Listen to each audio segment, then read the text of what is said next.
So hey guys, welcome back to our channel Stock Explorer. I hope आप लोग बिल्कुल बढ़िया होंगे। और सबसे पहले तो हैप्पी दशहरा टू एवरीवन। अब अपन बात करते हैं आज का जो स्पेशल वीडियो का टॉपिक अपना कि निफ्टी ऑन दिवाली सेल। तो गाइस, अब क्या हुआ है ना कि मार्केट ने रिसेंटली एक करेक्शन शो किया है और यहाँ से एक मार्केट में छोटी सी डिप तो आई है। बट अब क्या ऐसे में एक चीज सेम हुई थी, अब मैं आपको बताता हूँ। लास्ट ईयर जब दिवाली के आसपास मार्केट था, तब भी मार्केट एक बहुत अच्छे अप ट्रेंड में था। और अगर आप यहाँ देखोगे तो तब भी मार्केट ने एक डिप देना स्टार्ट किया था और मैंने उस टाइम पे ये वीडियो डाला था। अप्रोक्स 11 मंथ पहले आप कह सकते हो। अब दिवाली आ जाएगी तो 12 मंथ ये पूरा टाइम फ्रेम कंप्लीट हो जाएगा। तो लास्ट ईयर भी सेम टॉपिक पे हमने सेम तरीके से डिस्कस किया था। और अगर आप इस वीडियो को जाके देखोगे, मैं इसका लिंक डिस्क्रिप्शन में डाल दूंगा, तो आपको पता पड़ेगा कि सेम तरीके से मार्केट ने अगेन दिवाली या निफ्टी ने मार्केट में करेक्शन दिखाया है। इवेंचुअली तो पूरे मार्केट में आया, बट निफ्टी बैंक निफ्टी में थोड़ा अच्छा करेक्शन देखने मिला हमें रिसेंटली। तो क्या अब इस 10 ऐसे स्टॉक है जिनको आपको पोर्टफोलियो में इन्वेस्ट करना चाहिए, कंसिडरिंग दिवाली और मुहूर्त ट्रेडिंग वगैरह भी होती है, तो उस टाइम के लिए भी आप इन सब चीजों को पिक या ट्रैक कर सकते हैं। तो मैंने आप लोग के लिए 10 ऐसे स्टॉक्स निकालने हैं निफ्टी 50 के ही, जहां पे आप अपने पोर्टफोलियो में इनको इन्वेस्ट कर सकते हैं और लॉन्ग टर्म के लिए होल्ड कर सकते हैं। हम कोई स्विंग ट्रेडिंग की बात नहीं कर रहे हैं, हम कोई छोटे टाइम फ्रेम की बात नहीं कर रहे हैं कि जल्दी से 5%, 8%, 10% बना के बाहर निकाल जाए। हम बात कर रहे हैं लंबे लॉन्ग टर्म गेन की। और क्योंकि मार्केट में काफी टाइम बाद, अगर आप यहाँ देखो, इलेक्शन डे वाले दिन या वीक, एक सेकंड गाइस मैं ये कलर चेंज कर देता हूँ। इलेक्शन डे जब था, उसके रिजल्ट वाले दिन ये डिप आया था। उसके बाद मार्केट लगातार एक अच्छे बहुत स्ट्रॉन्ग अप ट्रेंड में था। और कोई भी आप देखोगे, आपको प्रॉपर एक करेक्शन मार्केट में नहीं देखूंगा। 1-2% के छोटे करेक्शन आए थे, जैसे कि ये हो गया, ये वीक हो गया ही। उसके बाद मार्केट ने अभी बहुत टाइम से, ऑलमोस्ट 3-4-5 महीने से कोई भी करेक्शन नहीं दिया है। अभी एक मीनिंगफुल करेक्शन मार्केट में देखने मिला है 5-6% का अप्रोक्स। तो is it the right time to invest? देखो, इन्वेस्टिंग के लिए कभी भी राइट टाइम नहीं होता है। क्यों? क्योंकि आप जब खरीद लो और वहां से उसको 10 साल या 15 साल के लिए व्यू रखो, तो ऑब्वियस सी बात है कि शेयर प्राइसेस बहुत अच्छे तरीके से मल्टीपल टाइम्स ग्रो हो ही जाएंगी अगर कंपनी अच्छी है तो। नो मैटर मार्केट कितना अंडर परफॉर्म करे 1 साल 2 साल, बट जो ब्रेकआउट दे के ऊपर वापस मार्केट रिकवर करता है। जैसे कोविड का टाइम था, क्रैश हुआ, लोग बाग बिल्कुल डर गए थे। अब हालांकि काफी लोग नहीं होंगे उस टाइम से अवेयर या अभी अभी फ्रेश मार्केट में आएंगे, तो उस टाइम ऐसा था भाई कि कोई स्टॉक मार्केट के एस की बात भी नहीं करना चाहता था कि भाई स्टॉक मार्केट कोई चीज भी होती है। बर्बाद है, मिट गए लोग, लोगों का पैसा ये हो गया वो हो गया। जिसने पोर्टफोलियो बेचा नहीं ना, वो उसने कितना कमाया है अब ये तो वही जान सकता है। इनफैक्ट मैं भी उस टाइम सिर्फ देखता ही था, कुछ खास करता नहीं था। थोड़ा बहुत आइडिया था, बट इस लेवल पे इस तरीके से नहीं करता था। तो हमने भी थोड़ा बहुत देखा है, बट वही है ना कि उस टाइम उतना वो समझ नहीं थी कि भाई दिस इज द टाइम पैसा डाल दो। उस टाइम डर में थे। बट आवाज समझ में आया कि मार्केट में जब भी करेक्शन आए तो हमको इन्वेस्ट करना चाहिए। तो अपन फटाफट उस 10 स्टॉक्स की, निफ्टी के स्टॉक्स की वीडियो है, वहां पे अपन निफ्टी को अपन डिस्कस करेंगे। जिसको प्रीवियस साल का वो देखना हो तो मैं डिस्क्रिप्शन में लिंक डाल दूंगा, वो भी देख लेना, आपको उससे हेल्प मिलेगी। और अपन कोई छोटा सा मार्केट एनालिसिस भी समझ लेते हैं कि भाई ओवरऑल मार्केट में क्या ट्रेंड है नेक्स्ट वीक का और यहाँ से क्या हो सकता है। तो गाइस, हमने डिस्कस किया था कि एक नेगेटिव बेरिश एंगल्फिंग कैंडल बनी है, यहाँ से मार्केट को फॉलो थ्रू मिलना चाहिए। अब स्टार्टिंग के दिन तो ऐसा लगा कि मार्केट में मंडे ट्यूसडे वेडनेसडे एक फॉलो थ्रू था, बट अगेन मार्केट ने एक doji kind of weekly candle close की है। अब इसके दो तरीके हो सकते हैं कि this can be a reversal point, अगर यहाँ से मार्केट ऊपर जा सकता है तो ये रिवर्सल बन सकता है। या फिर हो सकता है कि मार्केट ने एक ब्रेकडाउन दिया है, यहाँ पर मार्केट ने अभी एक पॉज लिया है, अब ये कंटिन्यूएशन के लिए नीचे जा सकता है। तो दोनों चीजें पॉसिबल है, बस हमें अपना नेक्स्ट वीक के लिए प्रिपेयर रहने की मार्केट नेक्स्ट वीक क्या करता है। अब अगर आप मेरे से पूछो तो यहाँ पे मार्केट ने एक पॉज लिया है। रिकवरी का मेरे को थोड़ा सा ज्यादा अंदाजा इसलिए लग रहा है क्योंकि अगर अपन ग्लोबल सिनेरियोज की साइड से जाएं, तो यहाँ पे एक सेकंड का ये गूदागादी हटाता हूँ मैं। यहाँ पे आप देखोगे ये यूएस मार्केट का डाउ जोन्स का इंडेक्स है। तो यहाँ पे आप वीकली देखोगे तो डाउ जोन्स ने fresh weekly all time high का क्लोज ब्रेकआउट दिया है, ऑल टाइम हाई के ऊपर क्लोज किया है स्ट्रांगली। तो ग्लोबल सेंटीमेंट तो यहाँ पे थोड़े से पॉजिटिव दिख रहे हैं, बट पलट कभी भी सकते हैं, हमें इस बात को डिनाई नहीं करना चाहिए। बट अगर आप ग्लोबल सिनेरियोज के हिसाब से जाओ तो यहाँ पे एक इंडाइसेस ने ऑल टाइम हाई लगाया है। तो अब इस हिसाब से तो थोड़ी सी पॉजिटिविटी आ रही है। बट क्योंकि अब कई बार मार्केट इंडिविजुअल्स भी परफॉर्म करते हैं, जैसे कि हमारा मार्केट गिरना था तो गिरा, लड़ाई कहीं और हो रही थी, गिर कहीं और रहा है मार्केट, तो ऐसी चीजें होती है। इससे अपन को लड़ना नहीं है, बस इसके साथ अपन को मैनेज करना है। तो अभी थोड़ा सा ट्रेंड डाउन ट्रेंड ही है। अभी जिस तरीके की कैंडल बनी है, यहाँ से एक रिवर्स, एक और डाउन ट्रेंड आ सकता है, नो डाउट। बट अगर नेक्स्ट वीक की कैंडल ऐसी कोई ग्रीन पॉजिटिव बन जाती है, तो फिर एक टाइप से वही मार्केट ने वापस लोगों को फंसा दिया। एक छोटी सी डिप आई थी और मार्केट आगे यहाँ से अपना 27-28 हज़ार की तरफ वापस निकल सकता है। तो हमें नेक्स्ट वीक का वेट करना है। अगर मार्केट यहाँ पे नेक्स्ट वीक भी ऐसे ही कंसोलिडेट कर लेता है, तो फिर थोड़ी सी चिंता की बात हो जाएगी कि मार्केट ने एक ब्रेकडाउन दिया, यहाँ कंसोलिडेट कर रहा, और एक ब्रेकडाउन का सिनेरियो पॉसिबल हो सकता है। नवंबर में देखने मिले, दिसंबर में देखने मिले ब्रेकडाउन बड़ा। पॉसिबल है। निफ्टी का ये क्विक आंसर हो गया। अपन बैंक निफ्टी का समझे गाइस। तो गाइस आई होप आपने लास्ट बैंक निफ्टी का एनालिसिस देखा हो, अपना मार्केट एनालिसिस। वहां पे हमने चैनल डिस्कस कहा था और बोला था कि भाई अगर ये चैनल है और यहाँ से एक नेगेटिव कैंडल बनी है तो हम चैनल के बॉटम को विजिट करेंगे। तो आप देख सकते हो हमारा जो एनालिसिस था एग्जैक्टली जो प्लान किया था वो हुआ। और उसके हिसाब से अगर आप देखो तो यहाँ पे हमने चैनल के बॉटम को और जो सपोर्ट ड्रॉ किया था 50,000 के आसपास वो हिट किया है। बैंक निफ्टी में भी यहाँ पे एक सपोर्ट बॉटम पे देखने मिला है। तो हालांकि वैसे भी टॉप से अगर आप देखो तो अच्छा खासा सेल हो चुका था, तो थोड़ा बाइंग और पुल बैक तो एक्सपेक्टेड था। अब हो सकता है कि अभी एक फर्स्ट वेव ऑफ करेक्शन हो, थोड़ा सा मार्केट ऐसा पुल बैक ले और फिर अगर ये ऐसा तोड़ के नीचे जाता है तो फिर this can be a strong down trend और एक बड़ा ऑल टाइम हाई का टॉप यहाँ पे हो सकता है बैंक निफ्टी में लग चुका हो। बट अभी ऐसा मानना जरूरी नहीं है क्योंकि अभी भी हम चैनल में हैं। अगर चैनल वर्क करेगा तो हम चैनल के टॉप को आने वाले टाइम में फिर विजिट कर सकते हैं, तो हमें अप ट्रेंड वापस देखने मिल सकता है। हमें बेरिश तभी होना है गाइस जब मार्केट 50,000 का राउंड लेवल सपोर्ट जोन और इस चैनल को वीकली बेसिस पे ब्रेक कर दे। अगर ये होता है तो फिर हम प्रीटी श्योर कि हमें 44,000 के आसपास का एक 2-3 महीने का डाउन ट्रेंड में आता हुआ ये लेवल देखते मिलेगा। तो गाइज ये हो गया बैंक निफ्टी का। अभी बेरिश नहीं होना है, हमें न्यूट्रल रहना है क्योंकि अभी इंपॉर्टेंट सपोर्ट से सपोर्ट आया है, चैनल का बॉटम भी हिट किया है। निफ्टी ने भी एक डोजी टाइप ऑफ कैंडल बनाई है तो which can mean A reversal. जो नेक्स्ट कैंडल फॉर्म होगी वो ज्यादा क्लैरिटी हमें देगी। तो अभी एक छोटा सा करेक्शन हो चुका है, अगर कंटिन्यूएशन होता है तो और सेलिंग हमें मार्केट में देखने मिल सकती है। अब आ जाते हैं गाइस अपने मेन टॉपिक के पास, जो अपना बात किया था अपन ने कि मार्केट में छोटा सा करेक्शन आया है, तो where and how can you buy some stocks. और एक बात मैं बता दूं, ये कोई लमसम इन्वेस्टमेंट की बात नहीं हो रही कि कोई पैसा भर दे और फिर मार्केट 10% और गिर जाए और फिर वीडियो में आके गाली दे।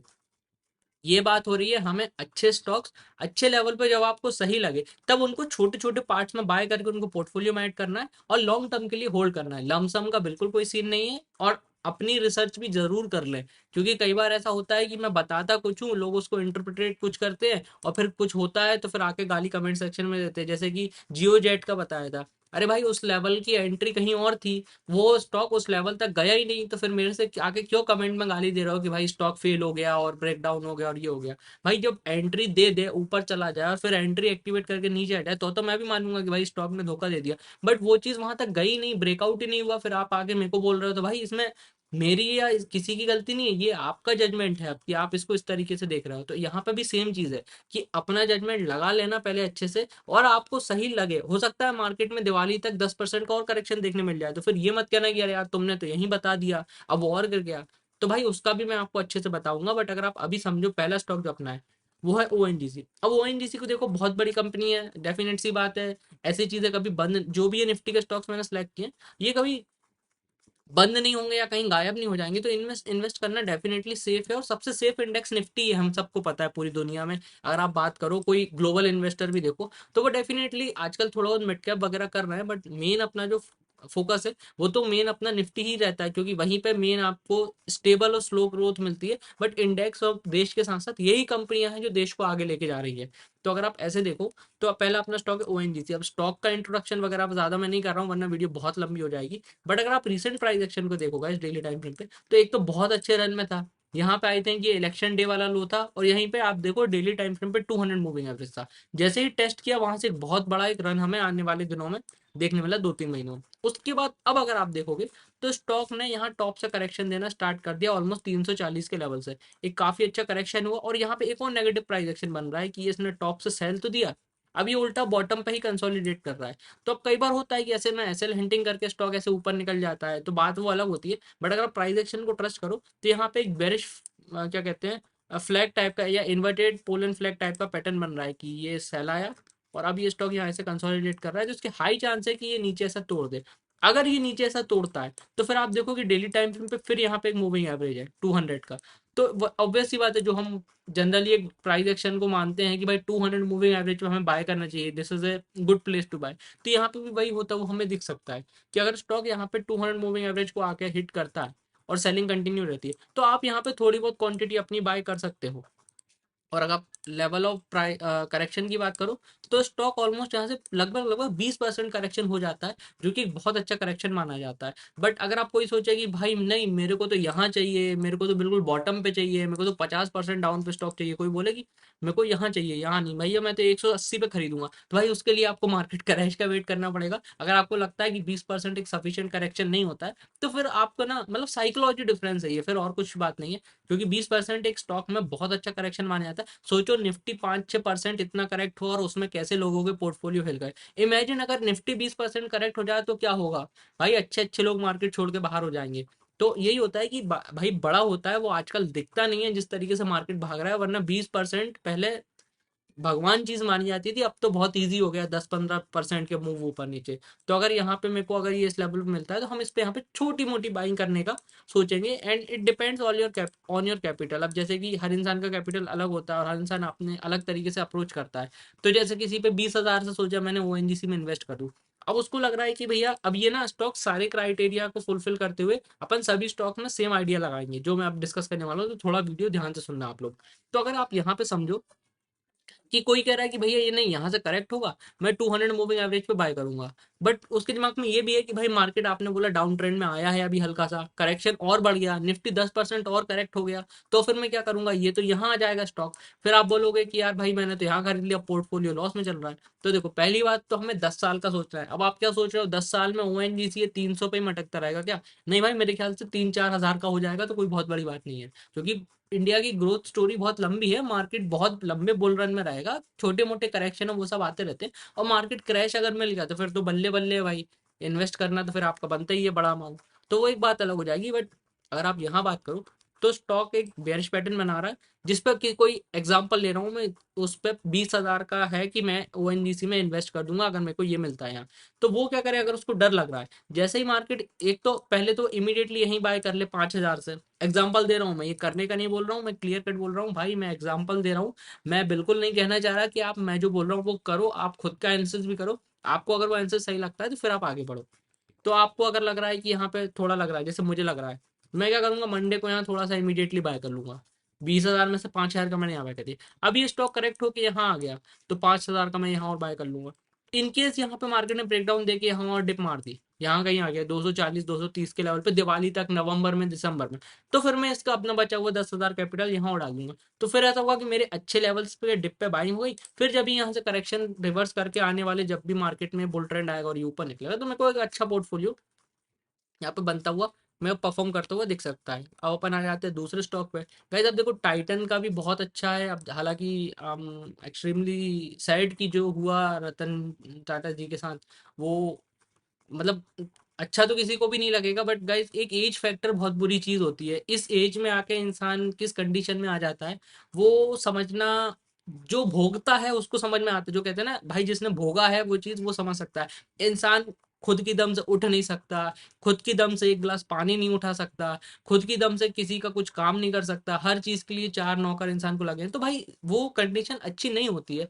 तो वैसे तो आई एम रियली सैड जो हुआ, बट शायद उनकी एज को देखते हुए इट वाज ओके, जो हुआ वो अच्छा हुआ। और हम सब सैड हैं, एक बहुत बड़ा जेम इंडिया ने खो दिया, but that's how life works. अब ये चीज़ तो एक्सेप्ट करनी पड़ेगी कि जाना तो हर किसी को है, तो अब ठीक है। बट क्योंकि टाइटन की बात आई तो फिर मैंने सोचा कि डिस्कस कर लेते हैं।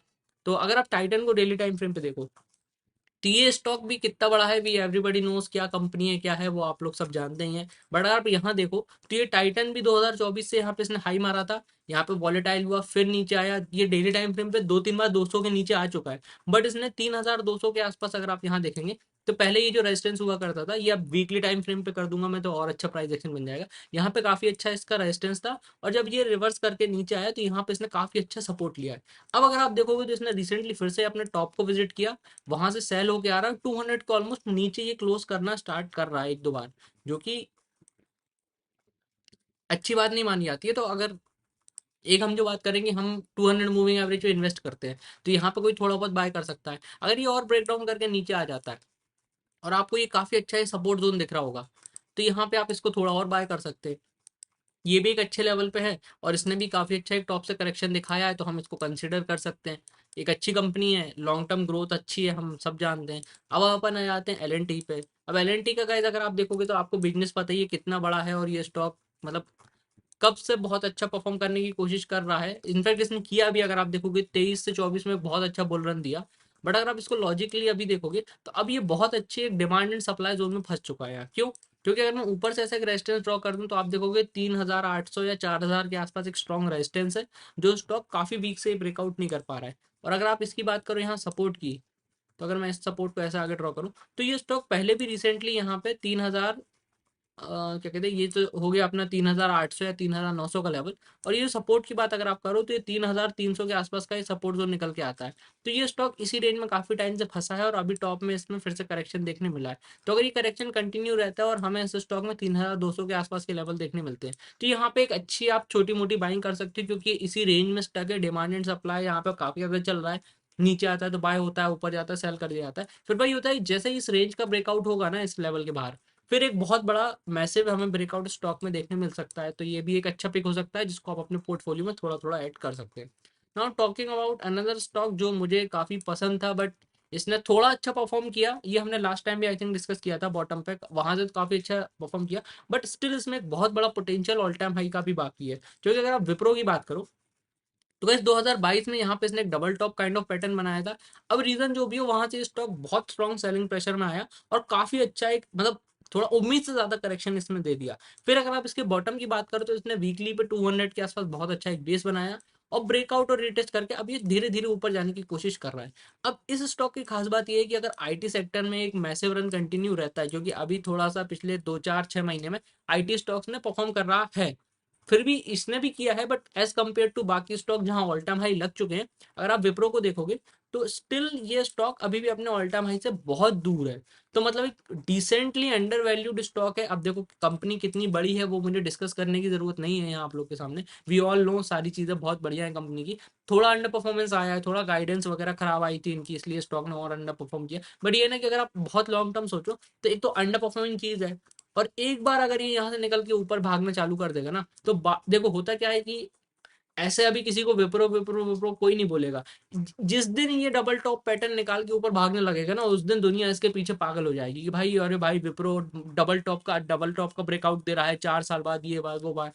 और अभी थोड़ा सा आईटी सेक्टर में ले ऑफ वगैरह भी चल रहे हैं, उतने अच्छी मतलब उनकी कहानी नहीं चल रही है आईटी की, एआई वगैरह से काफी ज्यादा इन्फ्लुएंस चीजें हो रही है, तो उतना अच्छा नहीं चल रहा है। बट वो ये कि धीरे धीरे कंपनियां और चीजें भी इवॉल्व करेंगी, अपनी स्ट्रेटेजी चेंज करते हैं, अपना प्लान और प्राइस एक्शन ये लोग भी चेंज करते हैं, सिर्फ चार्ट से प्राइस एक्शन चेंज नहीं करते।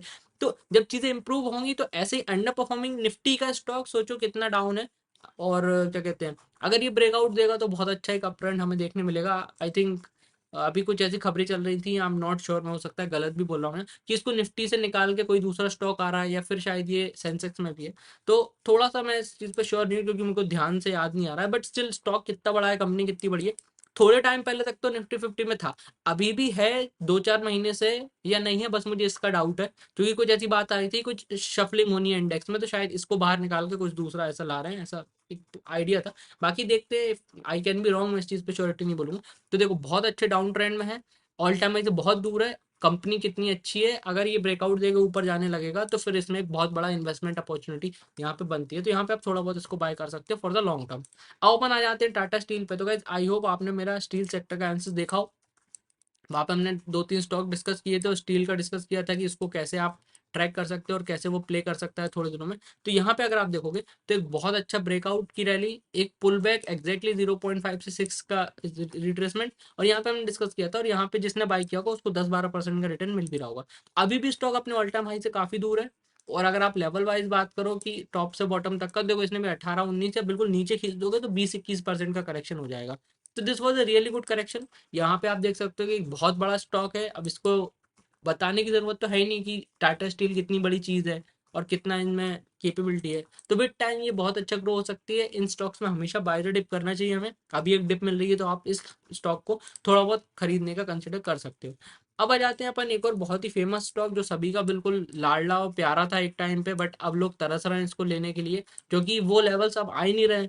I am talking about Tata Motors guys. Rakesh sir ने तो बहुत पहले काफी चीजें बोली थी, तब किसी ने ध्यान नहीं दिया। 200 300 का स्टॉक है और फिर जो उसने 200 300 का ब्रेकआउट दिया तो ऑलमोस्ट इट वेंट टू 11 1200। तो एक वही है कि बहुत बड़ा पोटेंशियल होता है, जब स्टॉक भागना चालू करते हैं तो फिर वो हाथ में नहीं आते। इसलिए यही होता है कि सही टाइम पे अगर आप इसको खरीद लो तो एक अच्छी चीज होती है इनके लिए। अगर आप इसको वीकली टाइम फ्रेम पे समझने की कोशिश करो गाइस, तो यहाँ पे देखो, यहाँ पे स्टॉक बहुत अच्छे बुल में था, 500 का ब्रेकआउट दिया तो ऑलमोस्ट डबल हो गया साल 1.5 साल में। एक बहुत अच्छी बात होती है किसी भी निफ्टी 50 स्टॉक के लिए। बाकी अगर आप अभी रिसेंट की बात करो तो अब इसमें छोटा सा करेक्शन आया है। छोटा करेक्शन कैसे? इसने 1160 के आसपास एक हाई लगाया है वीकली टाइम फ्रेम पे, वहां से इसने अब एक छोटा सा एक रिवर्सल या एक करेक्शन देना स्टार्ट किया है। अब एक इंपॉर्टेंट बात इसकी ये कि अगर आप इसको देखो तो यहाँ पे एक इंपॉर्टेंट सपोर्ट जोन है 920 के आसपास वीकली टाइम फ्रेम पे।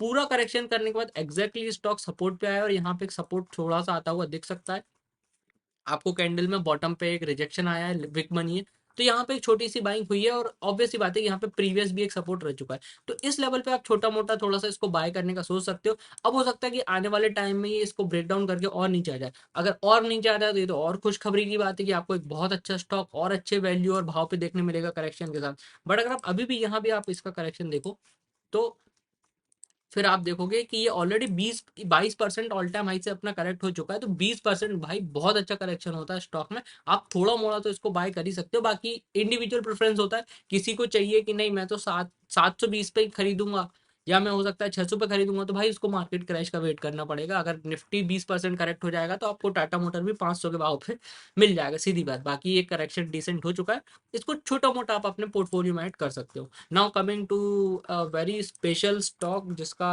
इंस्टाग्राम पे काफ़ी एनालिसिस भी डाला गया था अक्षत ने, और बताया भी था कि भाई ये करेक्ट हो सकता है और ऐसा ऐसा होगा। तो जो बताया था, आप जिनने देखा होगा उनने डेफिनेटली सीखा होगा कुछ, जो समझा होगा। बट अगर आप इसको देखो तो Reliance Industries no introduction needed. But एक चीज जो आप ध्यान से देखोगे, इसने यहाँ पे 3200 का एक टॉप बनाया और अब ये classic down trend selling pressure में आता हुआ दिख रहा है। और सबसे इंपॉर्टेंट बात है कि यहाँ पे एक वीकली सपोर्ट था, उसके नीचे इसने 2 वीक काफी स्ट्रॉन्ग क्लोज दिया है, मतलब कहीं ना कहीं इसमें सेलिंग प्रेशर है। और सीधी बात है कि भाई बिना रिलायंस इंडस्ट्रीज के इंडेक्स कहीं नहीं जा सकता। दो स्टॉक है जिनके बिना इंडेक्स कभी कहीं नहीं जा पाएगा, एक है एचडीएफसी बैंक, दूसरा है रिलायंस, क्योंकि दोनों ही मोस्ट हैवी वेट स्टॉक्स हैं इंडेक्स में। और जब ये मूव देते हैं तो फिर चाहे कुछ कितना ही गिर जाए, इंडेक्स ऊपर ही जाएगा। और अगर ये दोनों गिरेंगे और पूरा इंडेक्स भी ऊपर उठ जाए तो फिर कई बार ऐसा होगा कि आपको इंडेक्स रेड होता बंद होता हुआ ही दिखेगा। तो इन दोनों स्टॉक्स की बहुत अहमियत है। और अगर आप अभी देखोगे तो बहुत अच्छे रन में था रिलायंस इंडस्ट्रीज। और आई नो वीडियो थोड़ी सी लंबी हो रही है, बट गाइस क्या है कि अब चीज़ें बताना ज़रूरी होता है, इनकम्प्लीट नॉलेज कभी कभी गलत हो सकता है, तो आई होप आप उसको मैनेज करोगे। और गाइस आप देख सकते हैं यहाँ पे काफ़ी अच्छे अप ट्रेंड में था, एक बहुत अच्छा हाई लगा, यहाँ पे एक ऑलमोस्ट ब्रेकआउट का जोन भी था, आप कह सकते हैं 2600 का।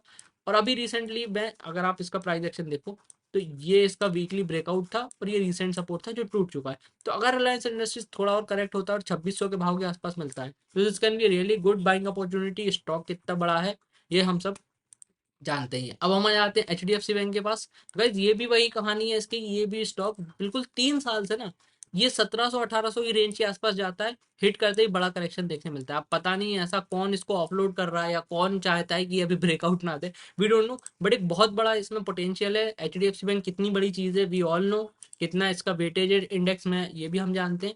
और अभी रिसेंटली इसमें करेक्शन आना स्टार्ट हुआ है और ये अपने रेजिस्टेंस जोन से काफ़ी बार रिजेक्शन ले चुका है। तो अब ये है कि एक बहुत बड़ा बैंक है और इसमें भी अभी इसने रिसेंटली सपोर्ट लिया है 1620-1630 के आसपास यहाँ पे।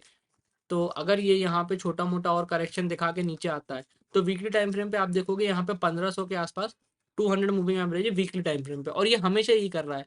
200 पे टिप खिलाता है और इमीडिएटली ऊपर भाग जाता है। तो अगर ये और नीचे आने वाले समय में करेक्ट होता है और यहाँ ये 200 के आसपास आता है तो ये एक बहुत अच्छी बाइंग अपॉर्चुनिटी होगी। वरना ये तो अपने एक्यूमुलेशन फेज में यहाँ जिसने एक्यूमुलेट कर लिया एक बार ये 1800 निकाल देगा तो फिर मुझे नहीं लगता कि ये 2-2.5 हजार के लिए बहुत इजीली रुकेगा। तो इसको भी आप डेफिनेटली कंसिडर कर सकते हो।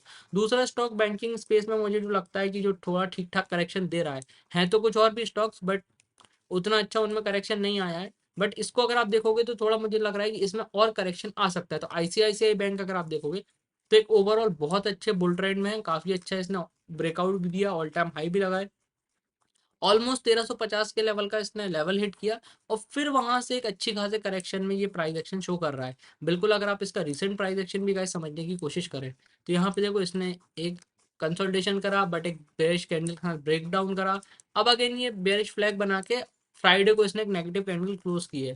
तो जिस तरीके से ये प्राइस एक्शन बन रहा है मुझे लग रहा है कि शायद आईसीआईसीआई बैंक में थोड़ा सा और करेक्शन पॉसिबल है। इसके इंपॉर्टेंट सपोर्ट की अगर आप बात करो तो 1160 के आसपास पहले भी इसने यहाँ पे काफी अच्छे सपोर्ट लिया था। और थोड़े दिन अगर ये और ऐसे ही मटकता मटकता जाएगा तो 200 मूविंग एवरेज भी इसी लेवल के आसपास आ जाएगा। तो अगर इस बैंक में करेक्शन और कंटिन्यू रहता है और ये 1160 के आसपास आता है और यही 200 मूविंग एवरेज को हिट करता है तो आई थिंक ये स्टॉक भी काफी अच्छा एक बाय ऑन डिप के कंसेप्ट के लिए काफी अच्छा रहेगा। और अगर आप ऐसे टॉप से देखोगे तो 14-15% का इसमें भी करेक्शन आपको स्टॉक में मिल जाएगा। तो गाइस इसको भी आप कंसिडर कर सकते हो थोड़ा बहुत, अगर करेक्शन इसमें कंटिन्यू रहता है तो इसको भी बाय कर सकते हो। अगर इन एक और स्टॉक जो मुझे पसंद है और इसने रिसेंटली थोड़ा सा परफॉर्म भी किया बट अभी एक सेलिंग प्रेशर में आ गया है, दिस इज टीसीएस। बस टीसीएस को अगर आप देखोगे तो कितनी बड़ी कंपनी है और कितना कितना बड़ा बिजनेस है वो तो हम सब जानते ही हैं। और इसका हमेशा से एक पैटर्न रहा है, अब ट्रेंड में तो ये रहता है बट ये धीरे धीरे 200 को आके टेस्ट करता है, टेस्ट करने के बाद इमीडिएट भाग जाता है, फिर 200 को टेस्ट करता है, फिर इमीडिएट भाग जाता है, फिर अभी 200 को टेस्ट करने डेली टाइम फ्रेम पे यहाँ आ रहा है। तो अभी अगर आप ध्यान से देखो तो हायर आई हायर लो का प्राइस एक्शन बन रहा है। और अगर आप टॉप से करेक्शन की बात करो तो यहाँ पे अगर आप ध्यान से देखेंगे तो ये स्टॉक भी ऑलरेडी यहाँ पे अपना 10% का करेक्शन कर चुका है, थोड़ा बहुत और कर सकता है।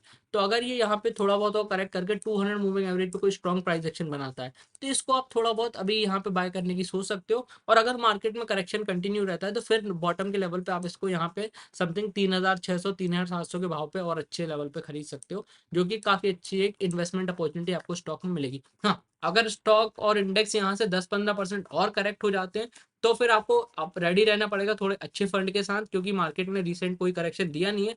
अगर आपको इंडेक्स में 15% से प्लस कोई भी करेक्शन मिलता है तो that can be a really good buying opportunity, जिसमें स्टॉक्स भी काफी अच्छा करेक्ट हो जाएंगे और आपको अच्छे भाव पे वो सब मिल सकते हैं। तो अब आपको प्लान करना है कि आपको इन स्टॉक्स को कैसे बाय करना है, आपको अपना भी एनालिसिस करना है। मेरे को तो लगा कि इन स्टॉक में करेक्शन चल रहा है, वैसे तो मिल नहीं रहा था अभी क्योंकि मार्केट ने थोड़ा सा करेक्शन किया है। तो आप इनको कंसिडर कर सकते हो अपनी वॉच लिस्ट में ऐड करके, और देख सकते हो आपको जब भी मौका मिले तो आप इसको अपनी वॉच लिस्ट में इन स्टॉक्स को ऐड करें, ट्रैक करें, और जब आपको सही मौका लगे इन प्राइस एक्शन के हिसाब से आप इनको बाय कर सकते हैं अपने पोर्टफोलियो के लिए। निफ्टी के स्टॉक्स है तो चिंता करने की कोई बात ही नहीं है। अगर निफ्टी यहाँ से आने वाले 10 साल में 70-80 हज़ार 1 लाख 1.5 लाख हो जाएगा तो ये स्टॉक्स कितना हो जाएंगे वी कैन नॉट से। अब ये तो मल्टी बैगर यही बन जाए, हमें मिड कैप की जरूरत ना पड़े। बट आई होप आपको वीडियो अच्छी लगी हो। Thank you so much guys for your love. और अगर इस वीडियो पे 1000 या 2000 लाइक हो जाते हैं तो मैं सोच रहा हूँ कि एक मिड कैप स्टॉक्स पे लेके एक डेडिकेटेड वीडियो बना दूं। अब उसमें क्या, इन पे फंडामेंटल की जरूरत नहीं है क्योंकि इनका पता है, नाम ही काफी है। बट मिड कैप के स्टॉक्स का एक फंडामेंटल डेडिकेटेड एनालिसिस करके देना पड़ेगा उन स्टॉक्स के प्राइस एक्शन के साथ, तब जाके। ऐसा सोचना कि आप मिड कैप का कुछ भी उठा लो, वो थोड़ा रिस्की चीज हो जाएगी।